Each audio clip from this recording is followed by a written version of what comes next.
قالنا ربي باسمك لا لا نسرد أنه ملكه سكرانك تجالا الحمد لله يا ربي يا رحمن موتي موت وني قفتار في سما نتاسف زي اللهم تإسلاما إريك نرجوتو بين قيمة شكر ربي جنة قلقلا قلما نبالا سرامان كرانسا كجيلا نسردان نملكسي كرانكي تجالا الصلاة والسلام على بالقاسم رحمتك تبوسي كان إنكم لرما Akkam jirtu daawwattoota televezyiinii OBS kun qophii ayyaana Iidal Adhaa Arafaa sababeeffachuun isinii qopheessinee televezyiiniin OBS yeroo hundumaa ayyaanota hawaasa waliin akka kabajamuun beekama. Har'as egaa kana sababeeffachuun ayyaana Iidal Adhaa bara 1436 as mana Aadde Badriyaa Muhammaditti kabajuuf argamneerra. Anwar Firisaa fi Mitikuu Fiqaaduu isin keessummeessuun isin faana turre jechuudha. Anwar egaa waa'een Aadde Badriyaa Muhammad yommuu ka'u daawwattoonni keenya dudduubatti deebi'anii kaleessa reediyoo Harar kan magaalaa Harar irraa afaan Oromootiin tamsa'aatii ture seenaa qabeessicha yaadachuutiin danda'u.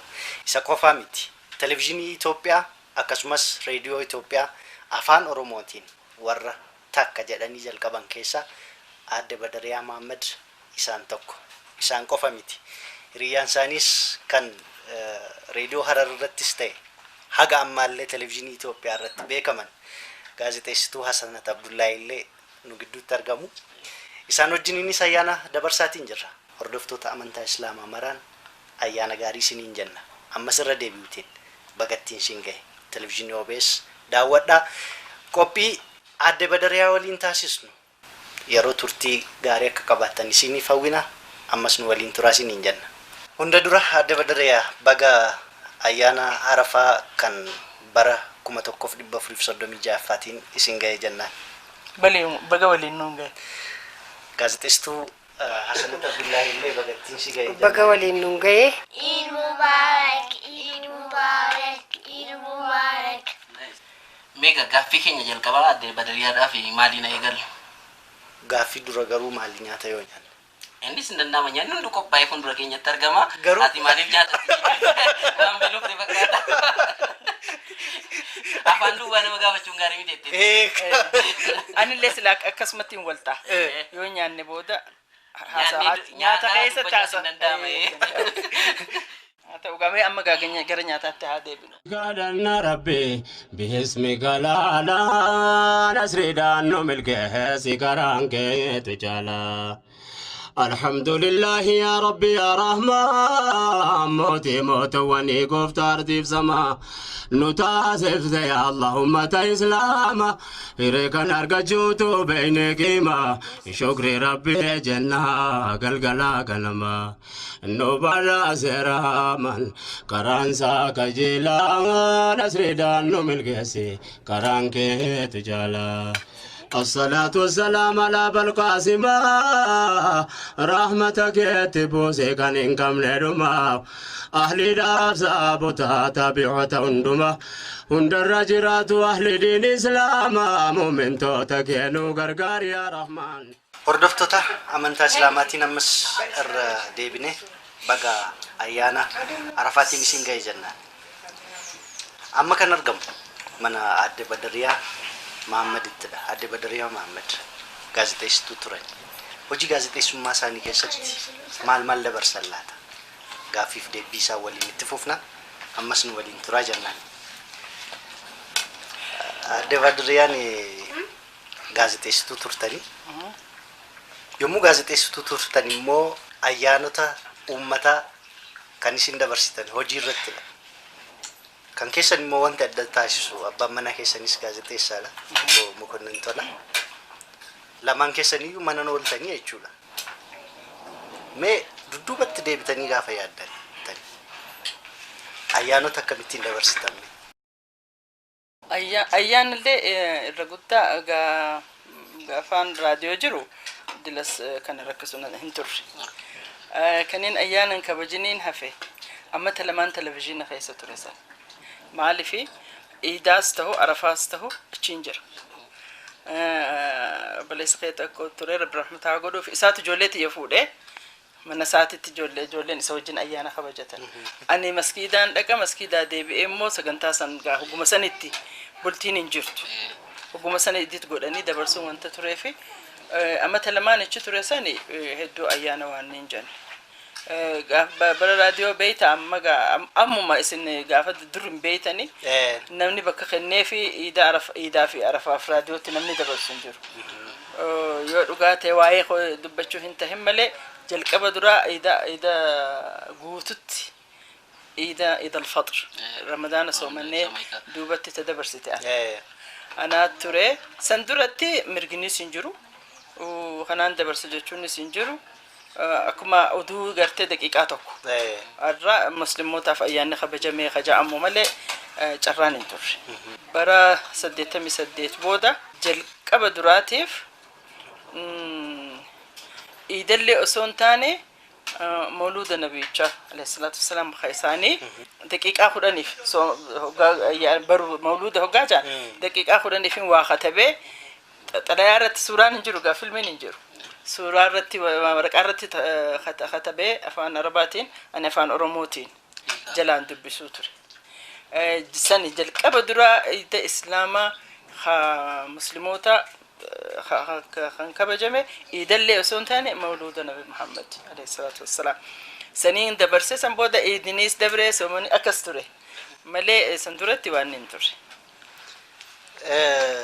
Yommuu gaazexeessituu taatanii hojjechaatiin turtanii guyyoota ayyaana irratti qophiilee hojjechaa turuun keessan beekamaadha. Mee ammas gara dudduubaatti isin deebisneeti. Qophii kana gaafa ayyaana akkasii hojjedheeraati. Qophii gaafa akkasii dabarse kan yookaan immoo akkuma keenya mana namaa deemtanii akkuma guyyaa har'aa kana gaaffiif deebii waliin taasistaniitu ta'uutiin danda'a. Hin irraanfadhu kan jettanii kan. Akkasitti hin dabarsine. Namallee ichumatti bakkuma ayyaanni itti kabajamu maskiidatti nama yoo arganne nama interview goone dabarsu yoo ta'e malee amma akkanatti mana namaa deemanii nama arafaa namaa wajjin kabajamuun kan eegalames eeganuti dhiifne booda isin warri dardarran malee nuti mana namaa deemanii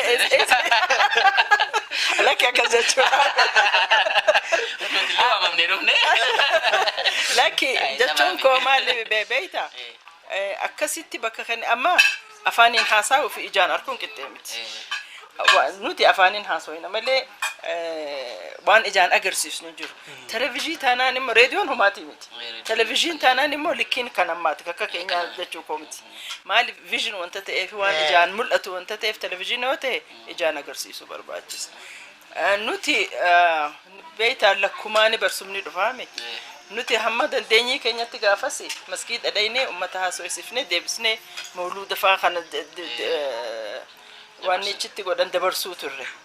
Dhumarratti garuu ijoolleen amma eega barnoonni ni jira beeyte nuti fiifu waraqaa kitaabarra qaraanee gaazexanyaa taane malee namni akkana nuun jeennu agarsiisu. Kana kaafnaan siifin hima daqiiqaa 10 dubbisuudhaaf stuudiyoo keessatti sa'aatii takkaa fi walakkaa taa'uun kiyyaan oolu. Numaan dubbisan anuma deebisan hin taane huma anuma deebisan akkasittiin eegale. Isin amma barnootaa wajji deeggarameeti jechuudhaaf malee isinitu mana namaa deemaa. Daqiiqaalee nuyi ta'umaaf kaasnee. Malee garuu ani niin laala hoggayyuu guddinni lakkumaan dhufaa jira. Televezyiiniin maal akka ta'e amma mul'achaa jira. Mana namaa dhayxanii akkamitti namni kabajata. Hundi wahallee guuteef hin kabajatu. Hamma danda'utti garuu ni kabajata. Sani malee garaagarummaan saasan. Osoo gara gaazexeessummaatti dhufiin dura barsiistuu turtan. Eessa barsiistan? Wallahi bakka itti barsiisan baadiyyaa Direedhaa keessa Malkaa Jabduu ja'anii ichiin barsiistuu ture. Akkaataan reediyootti seeneen sitti. Reediyoo gaafaan ani barsiistuu achi barsiisu. Barsiisaan bar hiriyyaan isaa geeleen isii reediyoodhaa beeyte. Reediyoon immoo reediyoon Harar immoo eegalamee ammata sadii immoo 4. ichittiin dhaggeeffachaa ture Shawaalul Mangistuu fa'a reediyoo mata naannoo ajaa'iba akkamitti seenanii akka dubbatan laakiin akkasii silaas gaazexanyaa ta'e anis akkasii silaa dubbachuu danda'e maaliif sagantaa isin dhiheessaa turteetiitu qalbii tuqa amma fakkeenyaaf waniin hin irraanfanne Asheen maa biyyaa baate isin gaa sun maal agarsiisa seenaan isaa Asheen tuni mana keessatti rakkoo keessa turte abbaan manaa rakkisaa ture dirqiidhaan isii kennan abbaan manaa mana keessatti isiitu baddee magaalaa dhufte mana keessa mana namaatti maddeemte hojiin jiraa jettee dalagaan jiraa jettee gaafattee hojjetti hoggaa waa'ee isii hoggaa isiin immoo imimmaan buusaa deebifti Asheentu hoggaan san dhaggeeffadhu ani booyon kiyyan olu gaafas khabiroo ammoo ibroonoo namaa miti kajuu sagantaa tokko dhiheessiti ibroon nama garuu lafa isaarraa fudhatamee waan raga'ee biyyaa bahee magaalaa galee magaalaatti qoraanfattuu isaa kana hojjeta waa'ee san hoggaan dhagayu dhugatti numaan kajeela silaa ani isii ta'e sani amma san booda carraan dhufee reediyoon seenee chittis hojjedhee bahee Kamitti filatamtan mee gara reediyootti dhufuudhaaf carraasaa akkamitti argattan jalqaba? Carraasaa jidduutti san lolaa ture beetee bara Somaalee wajji. Isin immoo afaan Oromootti biyya Somaaliitti wanti dabartamsaasa. Counter sanii tahee asii deebii kennu jaanii yaamanii gaafa diddirii godhan dhugatti yoo jette afaan Oromoo dilas beekeeti miti gaafas. Booda hoggaan dhagayu sagaleen isii ni tahaati ni barti yaadee jiru wanta dhufee irratti akkasumatti gosoona gargaaraniitu nanis akkasittiin filatame seera. Kolleejjii barsiisummaa kan barattanii Asmara sana booda Jimmaadha. Bara kam? Bara akkan Asmaraa deemtan bara kam? 65. Bara 1965. 65. Waggaa tokko achi turtan. Achiin ture san booda immoo Jimmaan dhaqee amata tokko baradheetiin gamana dhufe. Bara 1965tti akka keessan dubartoonni baay'een jiru moo isin dubartoota meeqa taatanii barachaa turte? Naannoo Harar yoo fudhatte hedduun ture.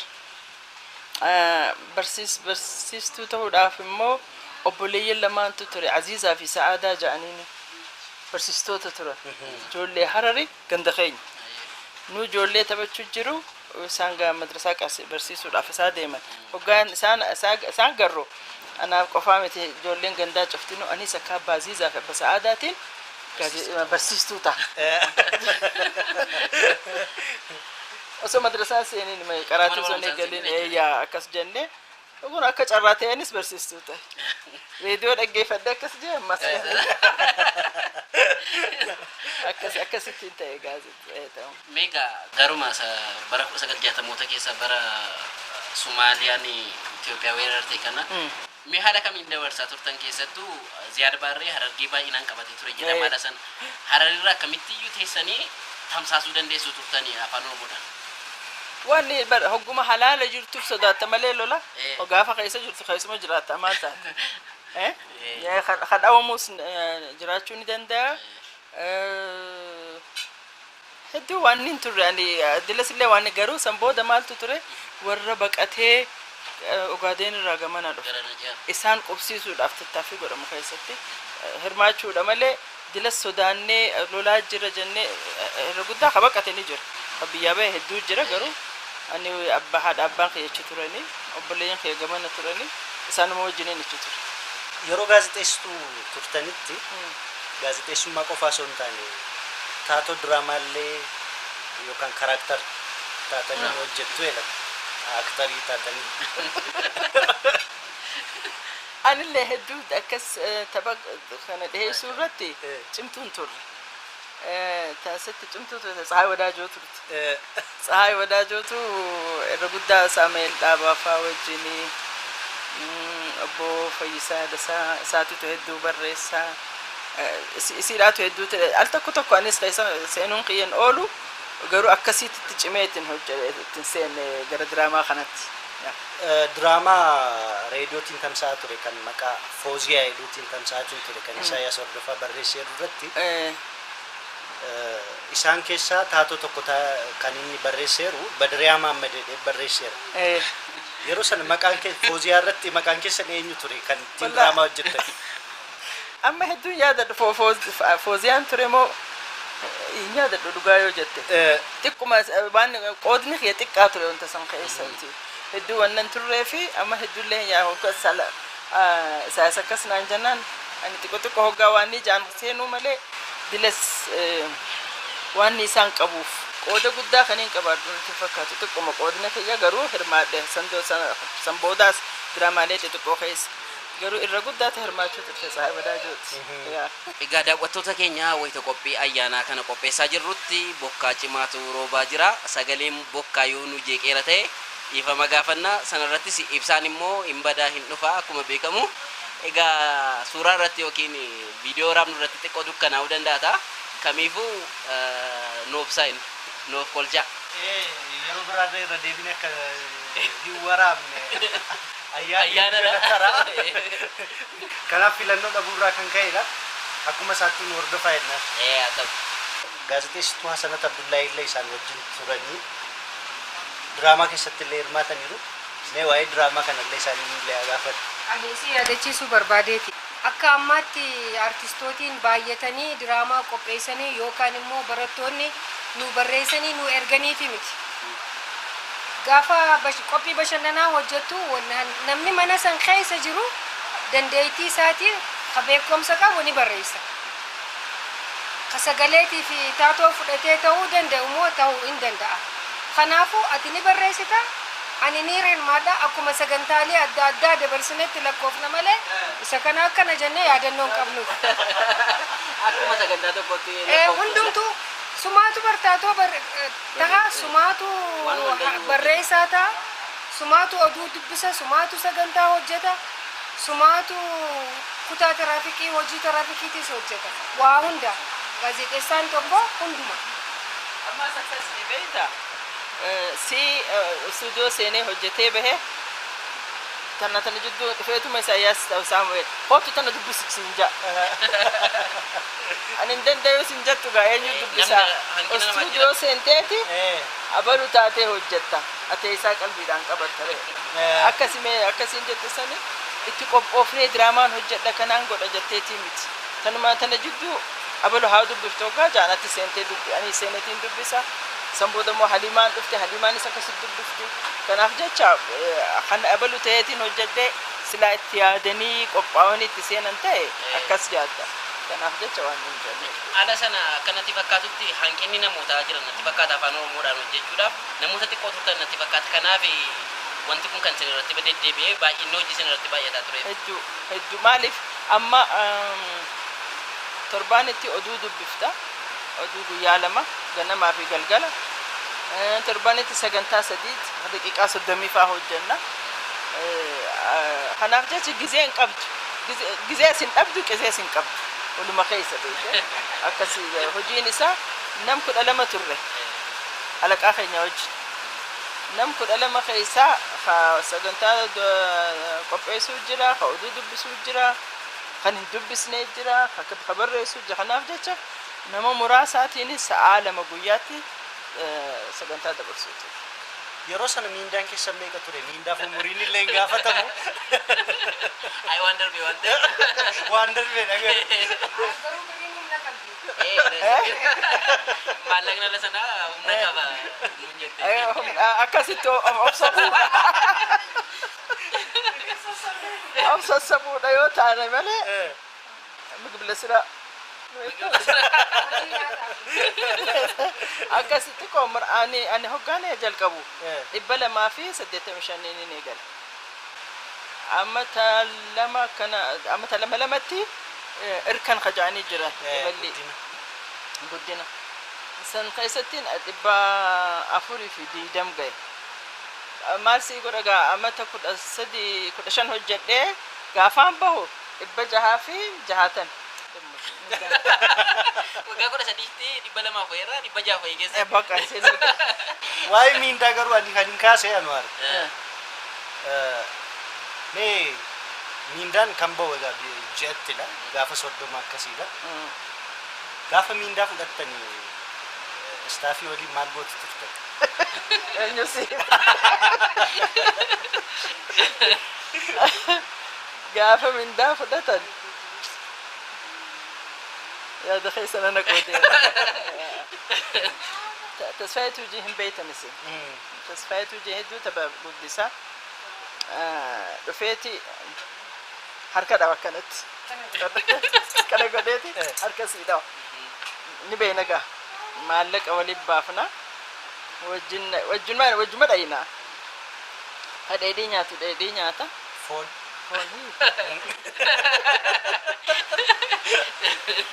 dheedhii nyaanne xibsii godhanii fi lachuu hin nyaatin maallaqa numa baasa garuu osoo hin nyaatin deebi'a akkas sana godhaa ture sanbata xiqqaa immoo amma cinaa guyyaatii meeqa hojjan sanis ganama dhufne qashii tokko walitti qabannee baafanneeti waan ni goona kalee binna kalee dhaame san binneeti daabboos binne sanuma godhaa ture birrii meeqa walitti buufattu yeroo san birrii takka birrii takka birrii gaafa bashannanaa deemnu qarshii lama ala sana sitta mul'atu birrii tokko walitti buustee oomuu akka barbaadde baratti nyaatama ture jechuudha. Nyaannee dhiifnee bakka natti dhiif maaliif fooni kiiloon isaa birrii 4 gubbat kulaalii Itoophiyaatti qarshii fi sumuuni qarshii birrii tokko fi saantiima 25 abbaa 4 abbaa 5 bittee chumaanii jentalti tokko ni jirti isiin murtee achuma ta'a hoo jechaa nyaannee sabtii addaan deema. gaazexeessituu adde Hasanatille isaan wajjin mee waan dabarsan nu yaadachiisan mee waan baratan dure geessa waa'ee miindaa sana yaadannoon kan duraanii kan haasawanii dhumuu miti dhugaa yaadannoo babbareedaatu jira hunda caalaa wal jaalachuudha baay'ee wal jaalata hojjetan ati takka yoo tarii dhukkubsattee tarii galgala bashannanaa turtee haftee maal taheeti jette malee maaliif hafe namni jiru laata maal tahee kanaafuu hojii kee hojjetameeti seega barullee ani yoon hafe ati akkas goota inni guddaan sana yaadannoon inni lammaffaan immoo dalagaan natti baay'ate maal inju kana godhuu jettee bakka mirqaanaan hojjette waan haaraya baasuudhaaf reefu kan isiniin jee sagantaa bashannanaatu jira sanirratti khaabaluuti maal na rakkiseen hin jiru itti hirmaatta inni sani yaadannoo wal jaalalaa san obboleeyyummaadha bakka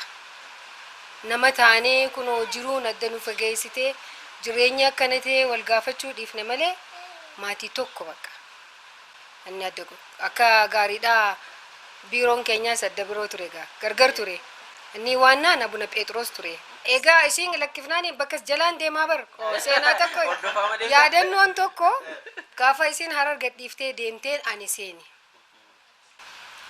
bakka siidhaa qophii dubartootaa hojjechaa turte hundumaafuu dubartiin takka beeki reefu siimtee turte bakkuma siitiin ta'e waa hunda keessa seentee goota amma bakka siitiin dhaalee miti gizeen deemtee gizeen dhuftee ijaas banannee maal jenne waa tokkoof dhufeetiin marii hadheen asumatti waa hafinaan jette hafe bakka asitti gaafa sisiin eessa deemte televezyiiniitti deemte ammaas bakka si reediyoottiin hafe akkasitti wal dhaalaa dhufne anaa fi isiin amma gaafa TV dhiifte booddaas amma yeroo biippaarriin hojjetamte kara televezyiiniitti garuu sagantaan isaa hin geeddarame malee oromiffaarraa gara amaariffaatti fedhiinaan osoo hin ta'in dhaabbatichaatu akkas godhee fudhannee hojjennee akkas turre waa'een yaadannoon duraanii san fakkaata maatummaa obboleeyyummaa maatii tokko hojiidhaaf immoo fedhii qabda boondanda'u jettee dhokachuun hin jiru deemuun hin jiru ayyaana hin jettu jaalala hojiitu jira kana jettuun maatiin tokkos wal nyaachuun siin wal oltu walitti mufattaa walitti araaramtaa irra caalaa immoo gammachuudhaan dabarsita kana yaadannoon guddaan amma nuti Hararii dhufne kaan Wallaggaa dhufe kaan Arsii dhufe kaan Eessaa dhufe akkasiif akkasiin hin jiru bakka tokko taane kaayoo keenya beekna jechuudha. Waan asitti nu fidee jiddugala godhattee hojii kee hojjetta. Akkasi. Annaa kanaaf isiidha akkasi. Faanaan deema jechuudha. Radio harar dhiisee dhufee seen cibu qubatti. Hoggaan ani as radio dhiisee televiziyoona dhaqee dhuftee radio televiziyoona qubatti. Gaafa anan televiziyoona dhiisee televiziyoona qubatti. Wal faana deemna nafise. Gandaas kun waganta tokko jiraan namma.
dargii keessa jechuudha.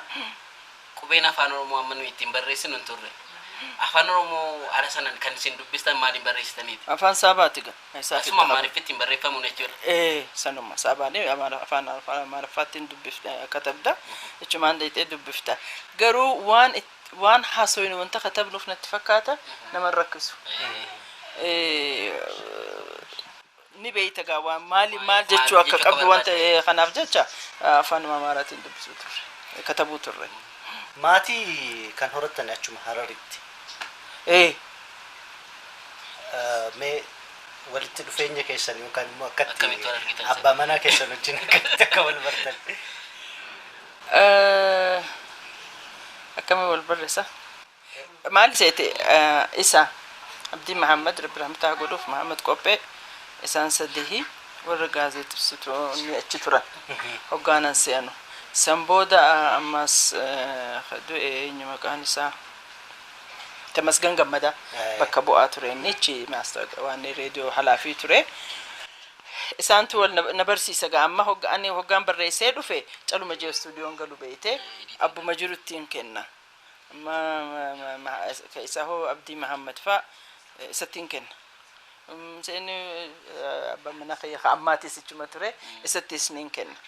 Isaan laalaniiti waan osoon ani hin dubbisin duratti naa sirreessanii akkasittiin stuudiyoo seen akkasiin wal barre. Wal bariinsalee bara dheeraa hin qabnu yeruma gabaabduu keessatti asiin geenya.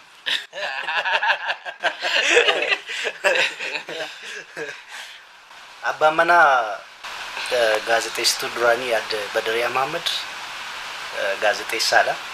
Gaazexeessaa duraan turani. Isaan maqaan isaanii obbo Mokonnin Tolaa jedhamu. Amma akka carraa ta'ee nuti hin arganneef malee hojiif iddoo biraa deemaniiruutidha kan manatti isaan hin arganne. Isaanis gaazexeessaa akka turanidha jechuudha. Yeroo sagantaa televezyiinii jalqabdan egaa Hararraa kaatanii gara Finfinnee illee dhuftanii yeroo sagantaa televezyiinii jalqabdan miira akkamiitu ture? Nama meeqa faa turtanii? Mee sana nu yaadachiisan. Jijjiiramni mootummaa tahee osoo baatiin guutiin kan televezyiiniin afaan Oromoo jalqaban. saddeet amma gaa dhufneetuma waa dubbifnee deemna. Guyyaa tokko ganama hoggaanaan ol seenu akka kaleessaa silaa wanta dabruut ture. Gizeen qabu manna kiyya fagoodha taaksiin hin jiru gaafa sanii dhiiseetiin deeme. Halaafiinis hin jiru hoggaa inni dhufee hojjetu jeetiin dhiisee deeme. Ganama hoggaa na yaaman baanuma saniif na yaamaniin see maa kaleessa dhiiftee deemtee. Booda lakkii maaliif na yaaman bunaan dhugu jira buna Phexros hin beeytan isin chitta inyeet buna dhugu jira turre akkana isin barbaada ma eenyu nu barbaada ministirichaa isin barbaada nun jaa amma gaafasi bakka ministirichaatti katuranii obbo Barakat Sim'oon haa jee taa'eega eenyu na hima namummaatu na hime malee waan isaatiin naan dhufne ajajni booda Yohaannis Waaqoo dhufeeti Yohaannis Waaqoo hin jeene maaliif nu barbaadaan jeen ministirichi isin barbaadan nun jaani bara akkanaatu jira reediyoo televezyiinii afaan Oromootti banuudhaaf ija ayne teenye nuti namummaa afur jaan afran keessaa dubartiin anaa fi Yohaannis Badhaasaa Simaa Saamu'eel Dhaabaa fi Isaayyaas Hordofaa akkasitti Yohaannisis walumaan namshan taanee dhayne obbo Badhaasaan egaa reediyoodhaaf halaafiidha numa afran kanaatiitu eegala haaya jennaan haaya eegalaa jaanga tole jennee dhayne auditionii haa ta'u jaan auditionii haa ta'u anaa fi Haliimaa dhaqe auditionii hoggaa goonu ana fudhatanii Yohaannisii fi maal Saamu'eelii fi Isaayyaas fi Yohaannis sadeen ani afreessituu taheetiin akkasitti jalqabe. Amma rakkoon hoggusan nuti reediyoodhaaf barreessuu turre TVdhaaf barreessuun turre. Skriptiin dhahee qopheessitu adda waliin fakkaatu. Amma akkam haa taanu waanuma beenu akkuma beenu takka reediyootti katabii dhaqe. Amma dhaynee lakki jaan jalqaba duraa interview godhan obbo Kumaa Dammaqsaatti jalqaba qabaname san booda jennaan akkanatti dubbisuu dadhabne laal ani amat 13 barasan kaniin reediyoo dubbisuu ture maayikiin hin beeka stuudiyoo seeneetiin dubbisa akkaataa itti ajajanuu kennanii fi waldii dabarfinu gaafaan televizyiinii dhufu dubbisu haa wallaalu holladhe sagaleen na hollatti akkana akkamittiin maayikii sodaachuudha barga hoggaan yaadee yaadu namaatu tuna harkaa amma yaadda beeyte reediyootti na dhagayaa yaadda asitti immoo na harkaa namaatu na laalaa akkas jenne booda ana qofaa miti Saamu'eelis Isaayyaas nu afranuu oduu hoggaa dubbifnu waraabamee dabra akkasitti eegallee numa afrani yoon ani akkam waltan jee seene Saamu'eel dubbisa Isaayyaas sagantaa dabarsa sagantaa tokko dabarsa Yohaannis sagantaa tokko dabarsa Badiriyaan immoo nagatti bulaa jettee baati barumtaa Isaayyaas oolte jee seena nu sadeen sagantaa dhiheessina akkasitti amata guutuu hojjenne akkasii hojjennee garuu rakkoo qaba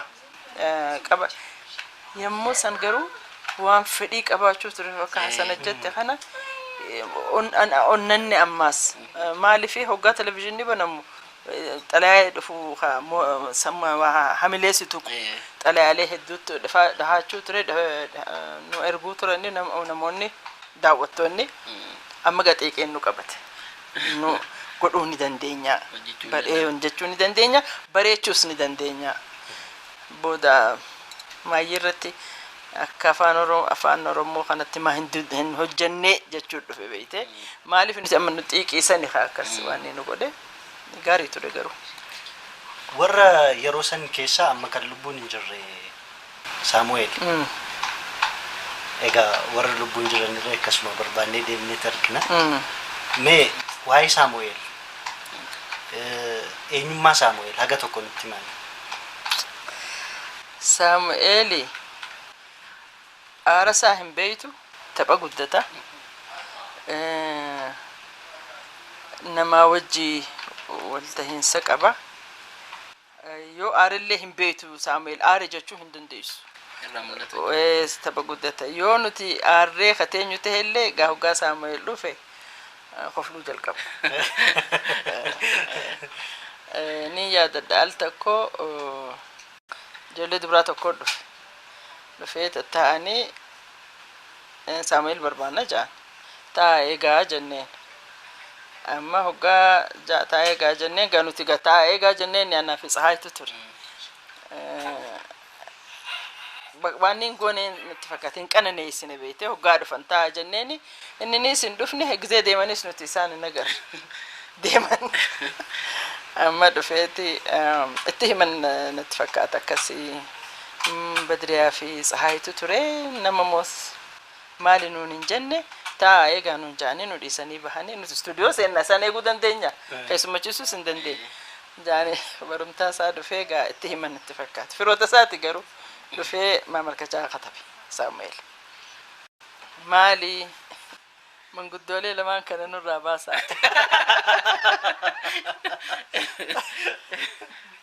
alaqaatti katabee manguddoota kanaan nurraa baasaati ijoollee qaqqacalee ijoollee fidaa je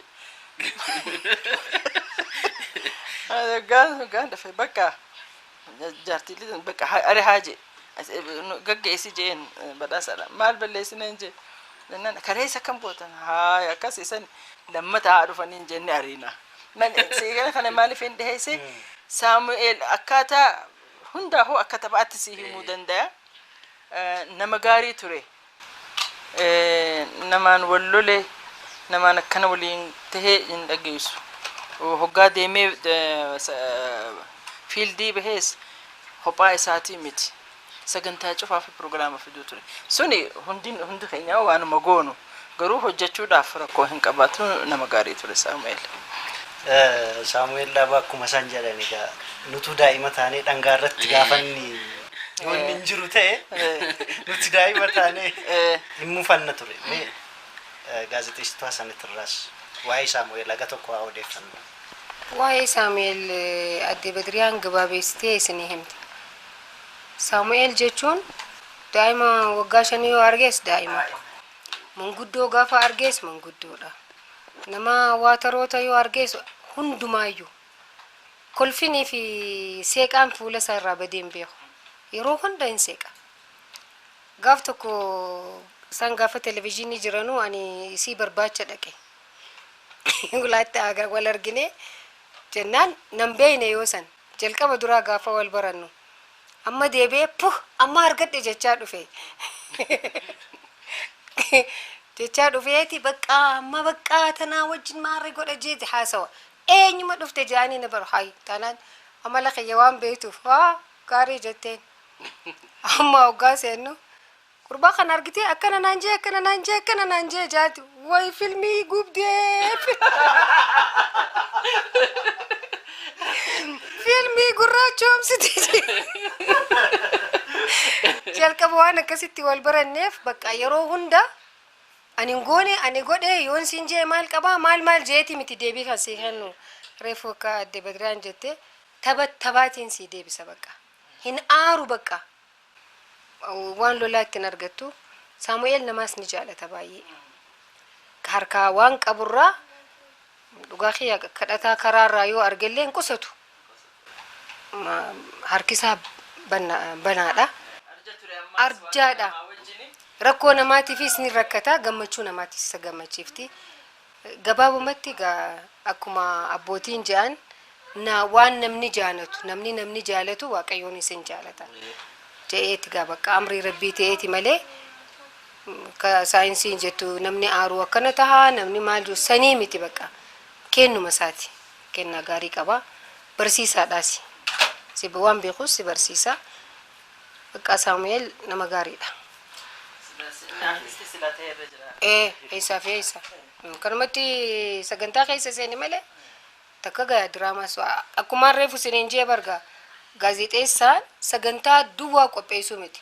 Ani waa kanarratti hojjedha kanumaa fi yaadaan hin jiru. Hundumaa keessa galta waan namni xiqqaa ta'eef walirraa bakka. Ati yoo haftee akkuma qilleensi duwwaa hin taane akka dhaggeeffataan keessa hin dhabne akka maal hin jenne haalumatti guutuu barbaadda bakka. Achi booddee wal gaafatta waan wal gaafattu yoo jiraate. Saniitu irra caalaa si qaroomsaasi. Saamu'eelis isa jalqaba duraa ta'e. Yoo taphatallee qishnaallee yoo taphate bar akka nama guddaatti miti bar daa'ima ta'ee taphata. Daa'ima ta'ee taphata. Egaa daawwattoota keenya kan hordofaa jirtan qophii ayyaana Idaal Adhaa bara 1436 sababeeffachuun mana aadde Badriyaa Muhammaditti qopheeffannedha. Hanga xumuraatti waliin tura ammas qophiin keenya akkuma itti fufetti jira jechuudha.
baji fari jimma jirtabani garan khosif goya fagani gargar shaki baji fari jimma jirtabani garan khosif goya fagani gargar garan khosif goya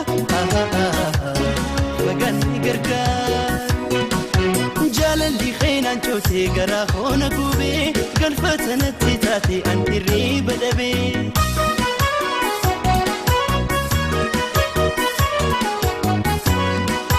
جاللي خينا نشوتي قرا خونا قوبي قلفتنا تتاتي انتي الريب دبي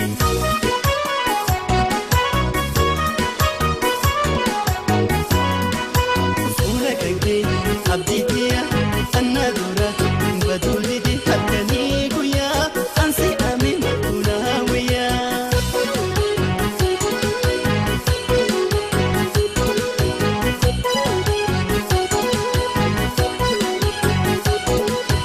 ولك انكي حبيتي أنا دورة بدولي دي حتني قويا أنسي أمين ولاويا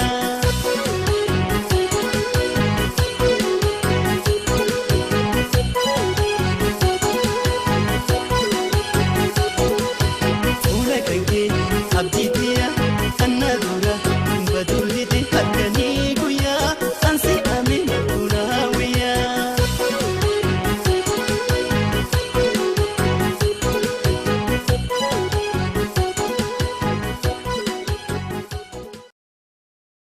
قالنا ربي باسمك لا لا نسري دانو ملكه سيكرانك تجالا mee addee barree seenaa gaazexeessummaa keessatti wantan inni irraanfanne jettan mudannoo sin mudaa ta'e maaltu jira? mudannoo hedduutu si mudata beeyte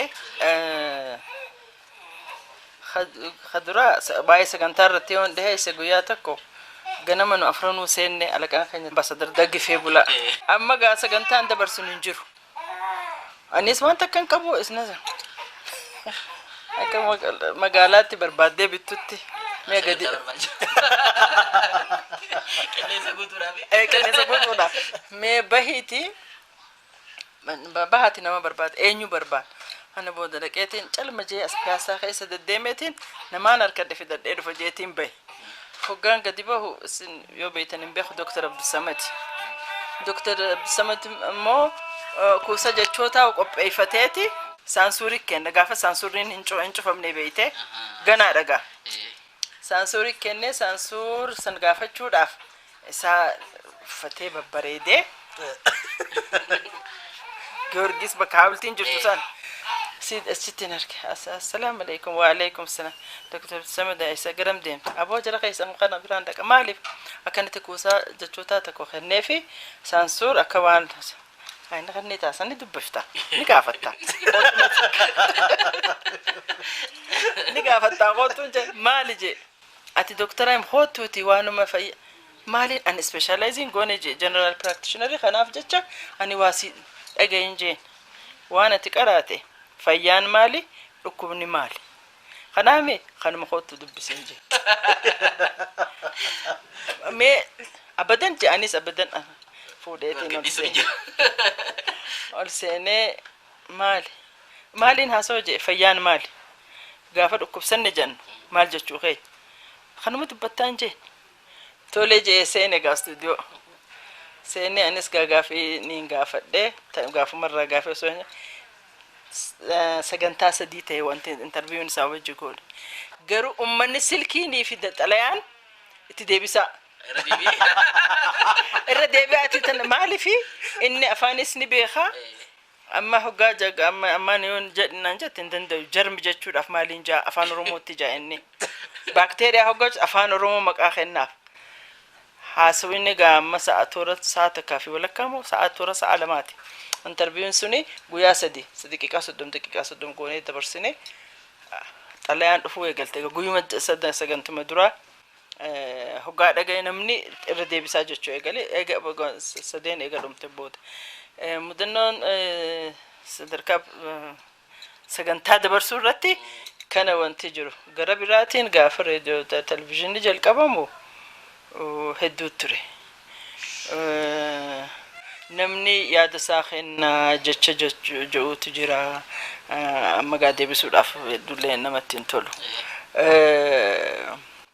hoggaa karaa deemnu fa'a dure reediyoo jirta beetu cuuffadhu feetu qullaa deemi feetu gaabii uffadhu dubbisi namni si beeku hin jiru amma televizyiinni hoggaa ga'e uffachuu qabda of babbareechuu qabda animmoo takkasii akkana takkaa waan akkana diddibachuu fi kana hin beeku kanumatti hin deemasa akkana maan uffanne Saamu'eelitti dawwalanii isiin maal akkana ati maal akkana uffanne jaanii Badriyaa Mahammad jeeku yaa tokko dhufee eessadha inni jee dammoosni nuun ida'amne ummanni immoo kan uffadhaa kan hin uffatinaa nuun jaama hin uffatin waanuma qabdu uffadhu seet bahe sagantaa dabarsuudhaaf malee bareeduma keenya agarsiisuudhaaf miti kanaaf jecha akkas sanii fi uffata keenya irratti koomentii godhuu ture ummanni kanan maal ammaas fooxaa tokkoon qabaachuu ture ammallee uffadhee na kaafta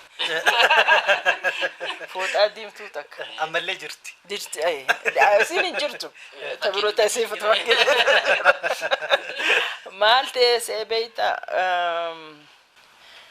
in uffadhu akkanatti fooxaa mataan kiyya banaadha sanumaan hin uduus dubbisa guyyaa tokko studio maali editing roomii seeneetiin hin finne bahee deeme galgaloonaa servisiin kanaan booda barumtaa isaa ganama dhufeetiin sabtiidha garumta alhada barumtaan namni ni sedduun jiru ani stuudiyoon galu jeetiin diree uffadhee fooxaa uffadheetiin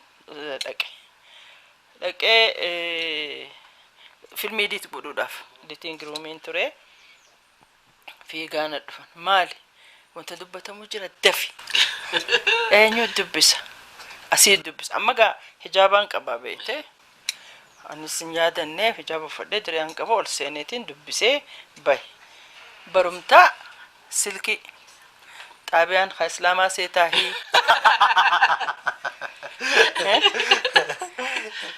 kaan naaf dawwala akkasii Astana amma guyyaa barumtaa isaa immoo fooxaan qabu beeke gaa akkanumatti akka duraanii sanittiin deeme fiigaatiin geeletee takkaa jira ganda sanii isiin immoo fooxaa tana miicitee akkana kuustee keessa maali naan jette fooxaa naaf hin jee qamaali naan jette maal si dhibette haa filadhu fuudhi jette televizyiiniin itti dubbisa amma xiiqinna qabatee beeyte akkasitti fooxaa san fuudheetiin dhaqee dubbise booda dhufanii amma gaa dubbiin kaate beeyte chumatti televizyiina keessattuu maaliif uffatti maaliif akkana gooti maaliin aadaa kiyyaan jee amma beeyta ijoolleen EPRDF ciccimoodha booda dhaqanii deggifeetii fi simanii akkamitti kana uffatti aadaa Oromootii miti akkamitti kana uffatti jaani aadaan Oromoo murtii irra geenye ganaadha ka Harar jiru akkasii uffata Kawallagga jiru baka gaafata kanaaf jecha murtii irra geenye gaafa murtii irra geenye itti himna jeedisi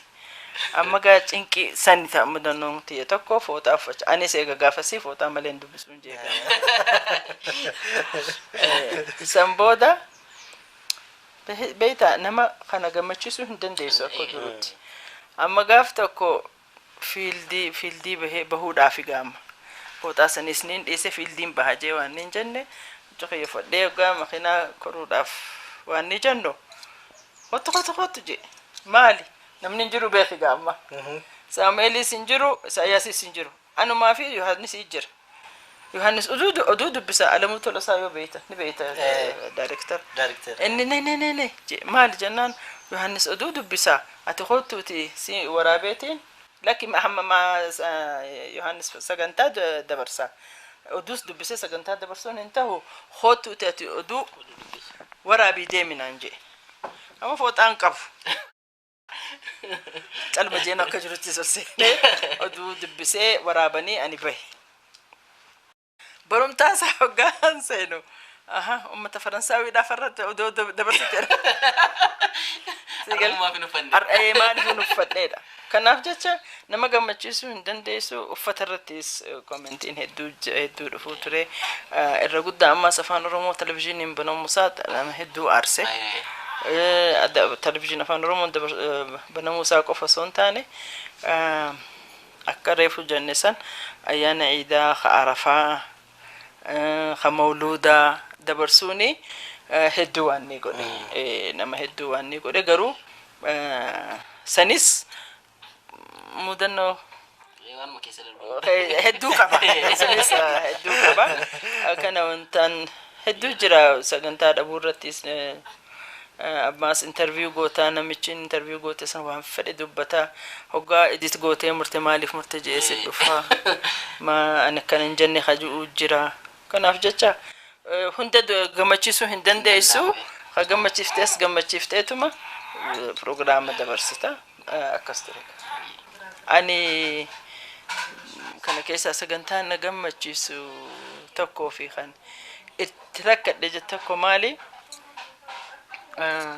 fannoo diimaa dhiigni dhabame jedhanii dubbisaa jedhan interview kennaa jedhanii afaan oromootti Dr. Jamaal Rabbi rahmataa godhuuf adde jedhu Jamaal Abduqaadir fi Dr. Zalaalam Hawaasa akkasitti afaan Tigiriinyaattis afaan Amaariffaattis akka interview godhaman jedhamanii maddabaman amma dhufanii Dr. Jamaali yoo badiraan interview nu goote malee hin kennu jaa dhufeeti namichi akkas jaani akkaminaan jee nama masqali gaasan beeku dhagayin jee anaa miti murtii kennitu alaqaan ichi jira isatti himiin jeen kana ammas abaluu malee hin fedhu jechuun hin jiru abbaa isaaniitu maddabaana nayya dhaqeetti hime booda bakka isaantu je'eeti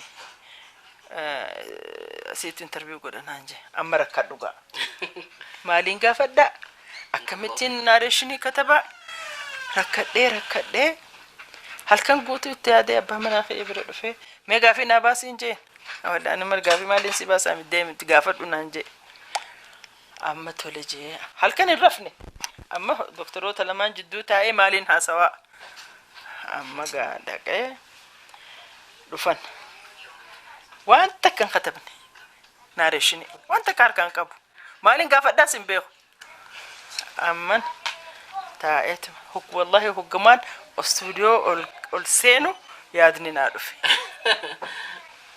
okay nje amma gaa kana yoo dhukkubsatte hakiima dhayita hakiimni silaalee qoricha san farmaasii dhayitee bitatta maallaqaan dhiiga bitachuu dandeessa hin dandeessu sanumaan naa dhufe amma aggaan ol seenu directorinis mee eessa jira wanni keen introon kee narrationiin katabdee eessa jira abaan irraa usiin jeen gaaf waanii wallaale waaniin gaafadhaahu maaliin gaafadhaahu wallaale na dhiisiin jeen isaayyaas dhufe akkam akka calma jettee gaafattaan jee wallaale jee waaniin gaafadhu mee hoggumaan studio seenan du'aa itti godhaa na dhiisi jeetiin ol seen hoggumaan studio wajjo haasawaa seennee bara hogguma san naa dhufte yaadni jennaan nama kanni teenya gaama wal barsiiseetiin dhagaan jee dhaggeef daawwattoota keenya yoo dhukkubsattan hakiima dhayitan hakiimni isin laalee qoricha isin ajaja qoricha san farmaasii dhayitanii maallaqaan bitattan dawaa maallaqaan hin bitan garuu halubbuu keessan baraarsuu dandayu takkaa jira dawaan sun maali keessummoota lama qabna isaan isin haasaa jeetiin akkasitti amma sanin irraanfadhu maaliif waanin itti ammas itti gaafatummaa hoggaasii kenna ni rakkattaa bara maaliin ja'a yoon dogoggoree booda hoggaa baanuun gaafadhe maaliif ana filattanii jeen filattannaan jennaan akka nama hin beene nama wallaalaatti nama gaafattaa hoggaa nama gaafattu hakiimni illee narsiin haa gaafattu isin haa gaafattus nuun ja'anii ni dinne ati hoggaa interview goote Dr. Jamaaltu naan jee Rabbi rahmataa godhe akka nama uummata kan beene akka nama wallaalaa tokkotti gaafattu hoggaa sanii namicha waan qabuuf karaa bantaa fi kanaaf hin si filadhee naan jee gaafasiin okay isaan naan jee interview artiidha jee akkanumatti amma narsii yoon taate silaa inni doktora yoon gaafee akkanaa gaafadhe akkami wallaalte naan ja'a jettee sodaatti je ati waan sodaattuuf hin qabdu akka gaafee gaafate kanaaf hin si filadhee jedhamsanii ammas kan inni itti gammade interview sanii kana san boodaan je interview godhuun aartiidha calma jettee gaafii gaafattee nama gaafachuudhaa miti katabattee nama gaafachuudhaa miti waan gaafattu maaliif gaafattu eenyuuf dabra ergaan isaa kana beekuutu sirra jira. Amma mana keessan gaafa dhufnu akkoo taataniitu jirtu. Alhamdulillah. Ijoollee meeqa qabdu? Lamaan qaba. Lamaanuu maatii horataniiru. Lakki isin intaltitiin heeru nama gana gurbaa ilmaatiitu fuudhee ijoollee lama qaba. Isin immoo haadha manaati. Gara hojiitti gaafa dhufnus gara hojiitti yoo dhufnes waan akkoo hin taane karaa hojii. Hin taane gaazexeessitoota hedduun horanne. Yeroo sana isin nama afur turtanii namoota dhibbaan lakkaa'amatu. Beeytaan nuti amata guutuu nama afuriin hojjechuu turre. Hogguu nuti hojjechaa turre sun ijoollee gartee ijoollee amma qaraatiirraa baate ijoolleetu dhufe. Amata osoon guutin nam 12tu qaxarame. Nam 12 qaxaramee garii gorsa kee fudhata. Gariin immoo bakkan kennuufi. Tana gammachiiftu eega nuti osoo nuti jiru qaxaraman keessa tokko jira dirribee magarsaa. Ijoolleen qaxaramanii maaliif jalqaba intro dubbisuudha. Akka mooltan akkam jirtan sagantaa kana dhiheessina. Kanaa miti taa'aatii gaazexaa taa'aatii dubbisa gaazexaa taati hiikaa afaan Oromootti. Maaliif haga yoomitti ati oolte jettee seentee nagatti bulaa jettee baata. Guddisuu qabdanii santaan fudhatte akkasitti fudhattee riippoortiin isitillee bareedaa ture tokko isa ijoolleen taanis turan booda dhiisanii deeman malee isaan turan. Akkamiin godhaa eegaan ani dhiisee deeme boodallee ijoolleen naa bilbiltuu ture waan akkanaan mudadheeti akkamiin godhaa haju san warra nu gaafachuu turan isaan anaatu role modelii ta'e moo hin taane hin beeku malee role modelii hin taane nullee kunoo akkoo taatanitti jedhe unuuma akkoodha dhangaa akkamittiin hundeessitan? Wanni ture matu haya ture akka matu haya kana tahee sagantaa qopheessaa jaanii dhufan maal haa jennuun maqaa akkamitti moggaafnaa yaanni dhufe booda anaa fi Saamu'eel fi Isaayyaas ammagaa jidduutti halaafii ta'e nu afraniif akka orgaanaayizarii godhanii isa kaayanii amma kam haa ta'uu yaadni ijoo hoggaa dhufe Saamu'eel ni danda'a. Waan kanniteef waan ni godhee tottolchee babbareechee dhiheessuu danda'a. Ani katabii waan jette niin kataba. Garuu akka nama kofalchiisuu kana agartee waan akkasiin qabu. Simman teessoo ni qabdi ni dandeessisan simman teessoo isaan lameen jalqaban. Bakka simmanii fi Saamu'eel haa hojjetan jennee maqaa irratti hedduu amma dhangaani nyaata hundaanuu dhangaa jette beetee waa sagantaa aynata tokkoo miti wanti san irratti dhahatu kanaaf jecha dhangaa haa jaamu jaamee akkasitti maqaan kennamee fi dhangaa jaamee wanni godhame akkasi moggaafamee gales simmanii fi ani guyyaa lama moo guyyaa sadii hoggaa jalqabame san booda iflaaleetiin anin tahuutii isa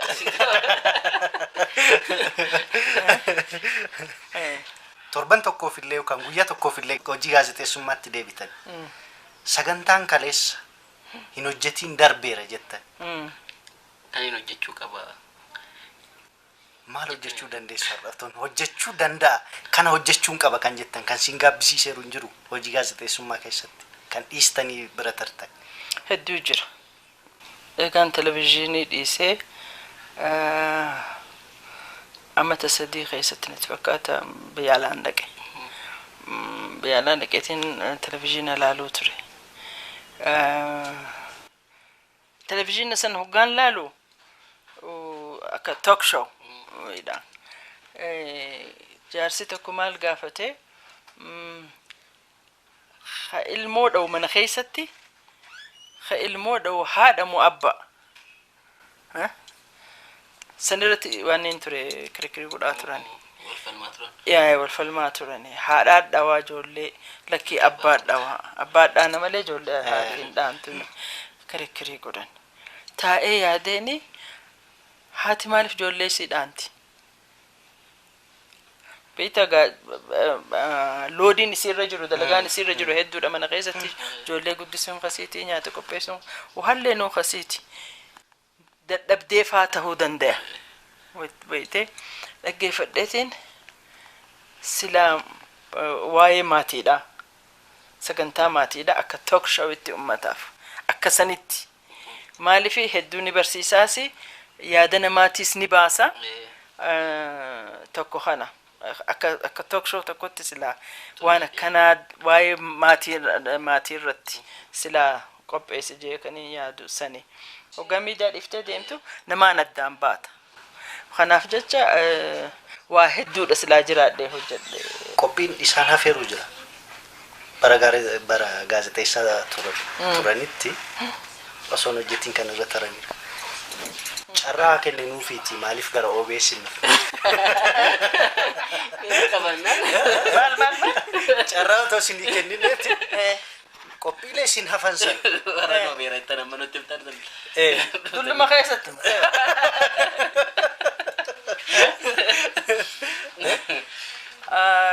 hin bareedu ni bareedu jechuudha miti manguddoo gorsaa mee duris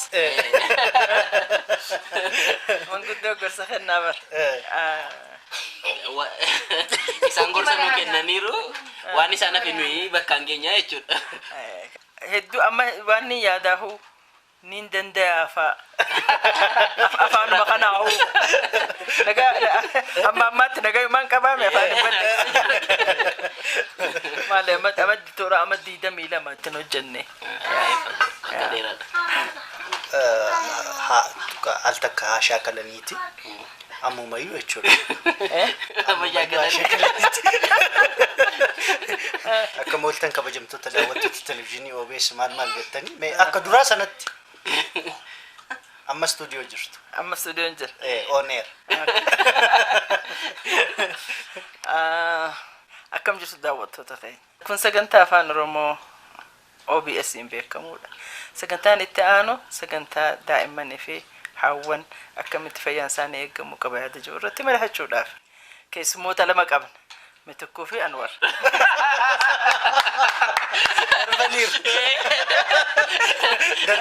keessummaa dhawee hojjechiiratanii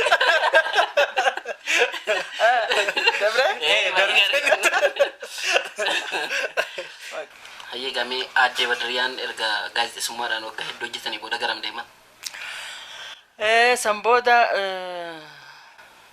gara dhaabbilee mootummaatti hin seene kan dura kan biyya alaa Itoophiyaanota diaspora akka amma jecha ammaatitti isaanii dhaabee dhufee isaan biratti hin seene televizyiina dhiisee torban tokko keessatti inni seene san booda immoo isaan amata 2 fi baatii 5 baatii 6 hojjedheetiin mootummaa biyya alaa ammaas keessaan seene son san hojjedhuutiin amma dubbiin dubartootaatu nan dhiiftu beeyte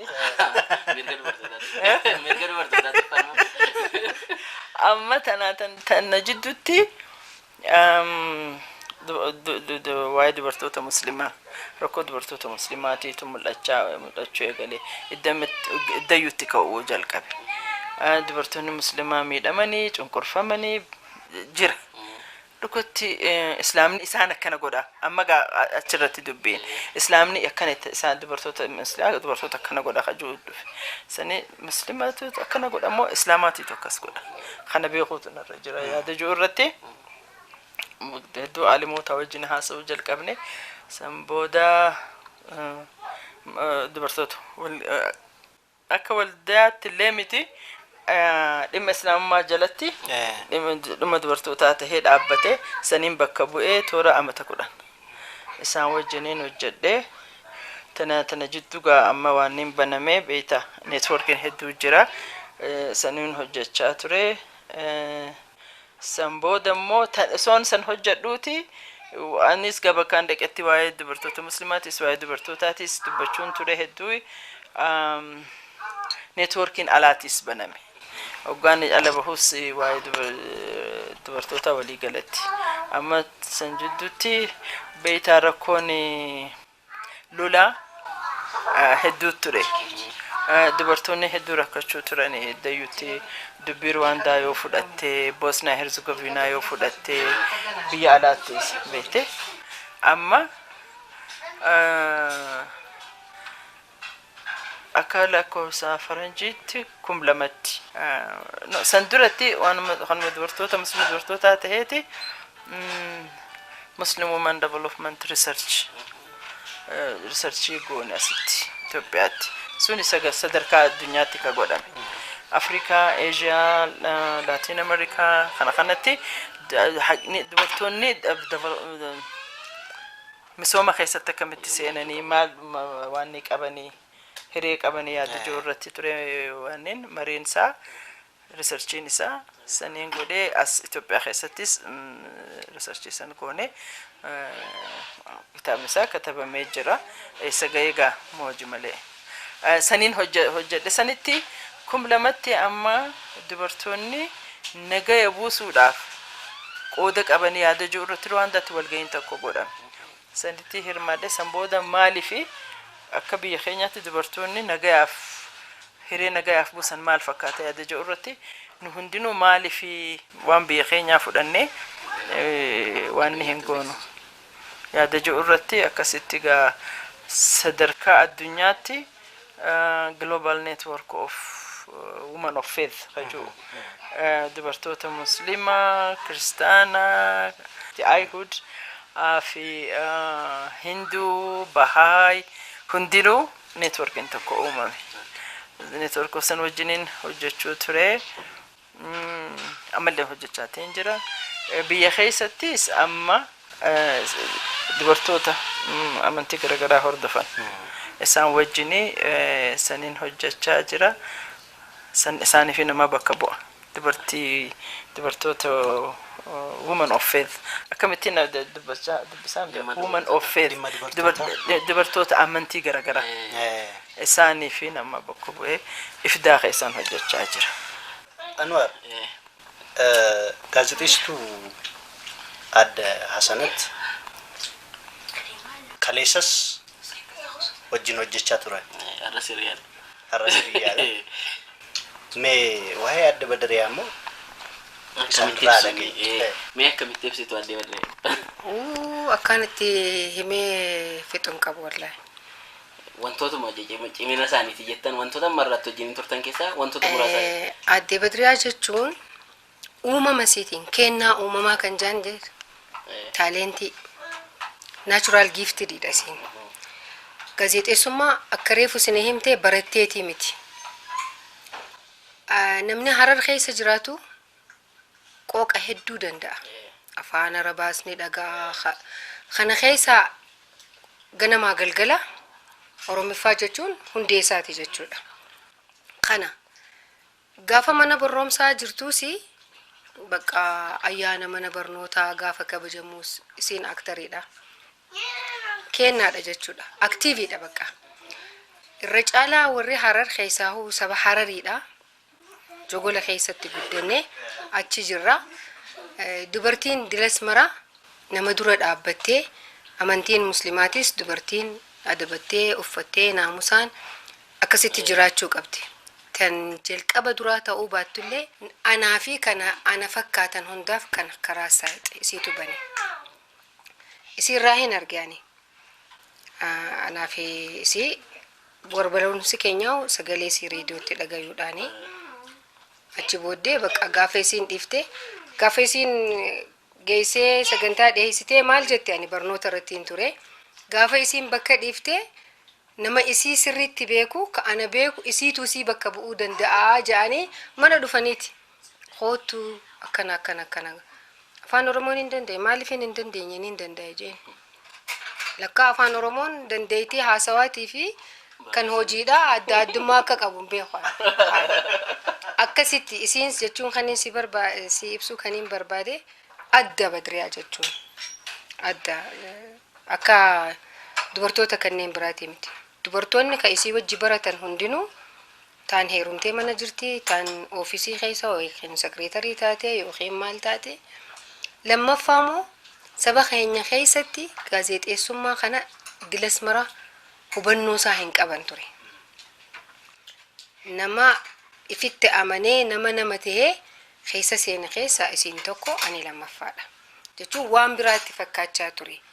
Hubannoo gaazexeessuu jechuun maal jechuudha? Nama dura intalti akkamitti nama dura dhaabbattee haasawa gooti maal kan jirutu mataa isaanii keessa jira. Hubannoo cimaa qabaachuu isii ibsuu kaniin siinjee uumaadhaani beeyti baqa kennaa uumamaatiin. Karaa gara biraatiin Badriyaan haadha nama hundaati. Abaluu fira kiyya, abaluu diina kiyya hin qabdu. Nama hundaafuu harkaani beekumsa siitirraa jalqabdee humna siitii fi waan dandeessu hunda kennurraa gara duubaan deebitu. Ani Badriyaan ani akkaan itti ibsuun beeku kaniin jee haadha siif taati, hiriyaa siif taati, obboleettii siif taati, waa hunda. Kanaaf kanaan qabdu ijoollee siitirraa adda gootee sillaaltu. Hundumaafuu hundayyuu jaalatti. Ani hin beeku. Bakka hojiitittis maaliif akkana goota maal ta'e osoo hin jee akkana godhan jettee siif hojjettee si waliin jettee hin beeku akkana ani kanaaf nama jaalattu akkatti ibsitu hin beektu. Badriyaa jechuun ani waa hunda bakka. Abaluu hin jennu ummata Muhammad hundaanuu rabbi bagaan nuun ga'e warra baranaa akka bara hegeree rabbiin gaa waliin nu haafidu ammaas nagayaan. Biyya keessa jiru kan baadiyyaatiis jechuudha. Hundumaafuu obboleeyyan keenya kan muslimaatis kan kiristaanaatis haa ta'u amantii abbaa fedhee hundumaafuu baga waliin nuun ga'e jenna. OBS ummata Oromootiifis ummata ollaa ummata Oromootiifis kan hugguu jiraatu kan barnoota dabarsu kan umrii dheeraa qabu haa godhu baga waliin nuun ga'e jennaan. Galatooma jenna. Mani beekti barman guddoo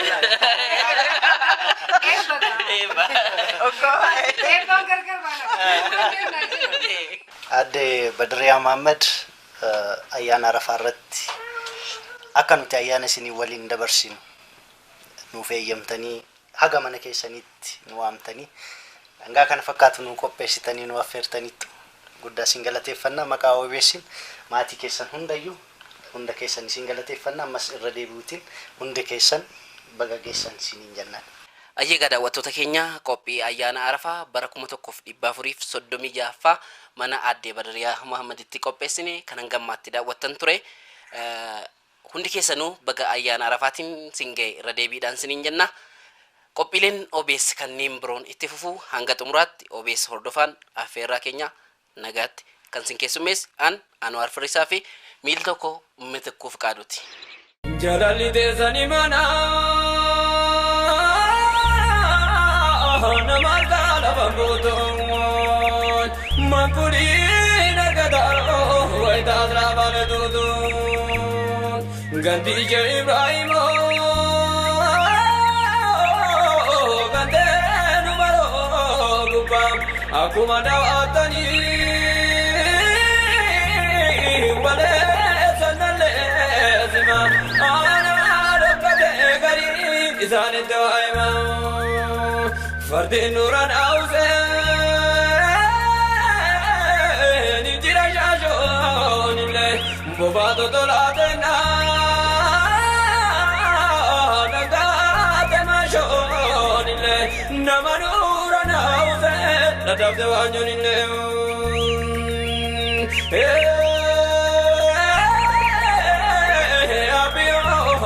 Abiyo Mazinjere batan kapa biya Roma Biya shaka baleta tu tonto ma menarana na hadara loma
Asala